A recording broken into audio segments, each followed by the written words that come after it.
भयकरी सौन्दर्यरत्नाकरी निर्धूता किल पापनाशनकरी प्रत्यक्ष माहेश्वरी प्राणेयाचलवंशपावनकरी काशीपुराधीश्वरी भिक्षां देहि कृपावलम्बनकरी माता अन्नपूर्णेश्वरी माता अन्नपूर्णेश्वरी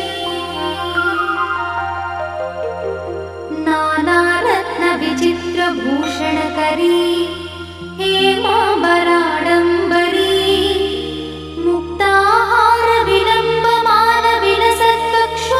मुक्ताहारविलम्बमानविलसत्वक्षोजकुम्भान्तरी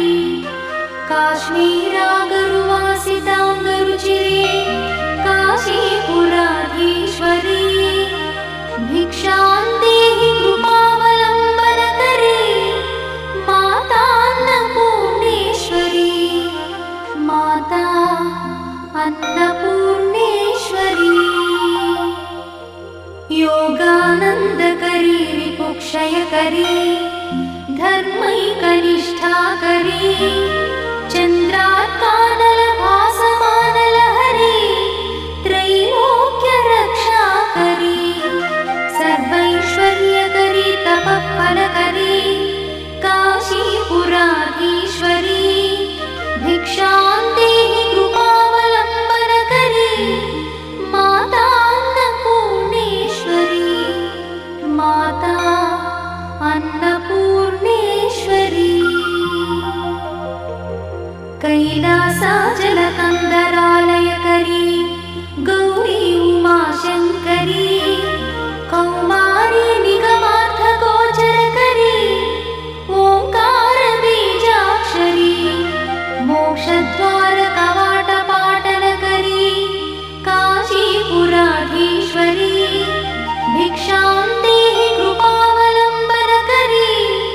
माता अन्नपूर्णेश्वरी माता अन्नपूर्णेश्वरी दृश्यादृश्यविभूतिपावनकरी ब्रह्माण्डभाण्डोदरी लीलानाटकसूत्रखेलनकरी विज्ञानदीपाङ्कुरी श्रीविश्वेश्वमनप्रमोदनकरी काशीपुराधीश्वरी भिक्षां देहि कृपावलम्बनकरी माता अन्नपूर्णेश्वरी माता अन्नपूर्णेश्वरी आदिक्षान्तसमस्तवर्णनकरी शम्भुप्रिये शङ्करी काश्मीरी त्रिपुरेश्वरी त्रिनयनी विश्वेश्वरी श्रीकरी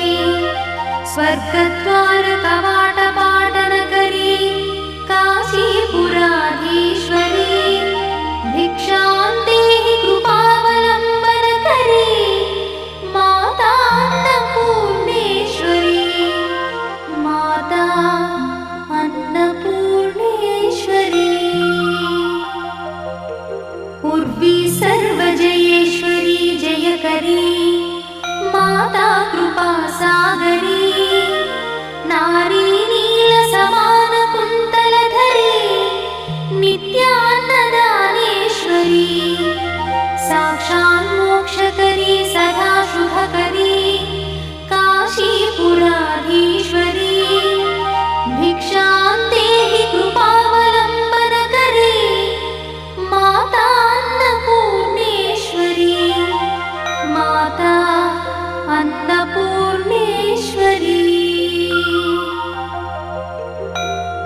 देवी सर्वविचित्ररत्नरचिता दाक्षायणी सुन्दरी वामा स्वादुपयोधरा प्रियकरी सौभाग्यमाहेश्वरी भक्ताभीष्टकरी दयाशुभकरी काशीपुराधीश्वरी भिक्षां देहि कृपावलम्बनकरी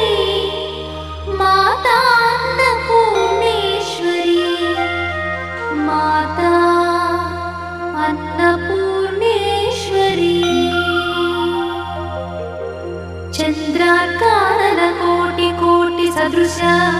चन्द्रांशुबिम्बाधरी चन्द्रार्काग्निसमानकुण्डलधरी चन्द्रार्कवर्णेश्वरी माला पुस्तकपाशशाङ्कुशधरी काशीपुराधीश्वरी भिक्षां देहि कृपावलम्बनकरी माता अन्नपूर्णेश्वरी माता अन्नपूर्णेश्वरी क्षत्रत्राणकरी सदाशिवकरी माता कृपासागरी साक्षान्मोक्षकरी सदाशिवकरी विश्वेश्वरी श्रीधरी दक्षाक्रन्दकरी निरामयकरी काशीपुराधीश्वरी भिक्षां देहि कृपावलम्बनकरी माता अन्नपूर्णेश्वरी माता अन्नपूर्णेश्वरी अन्नपूर्णे सदा पूर्णे शङ्करप्राणवल्लभे ज्ञानवैराग्यसिद्ध्यर्थं भिक्षां देहि च पार्वती माता च पार्वती देवी पिता देवो महेश्वरः बान्धवा शिवभक्तश्च स्वदेशो भुवनत्रयम् बान्धवा शिवभक्तश्च स्वदेशो भुवनत्रयम् इति श्रीमच्छङ्करभगवत्पादविरचित अन्नपूर्णास्तोत्रं सम्पूर्णम्।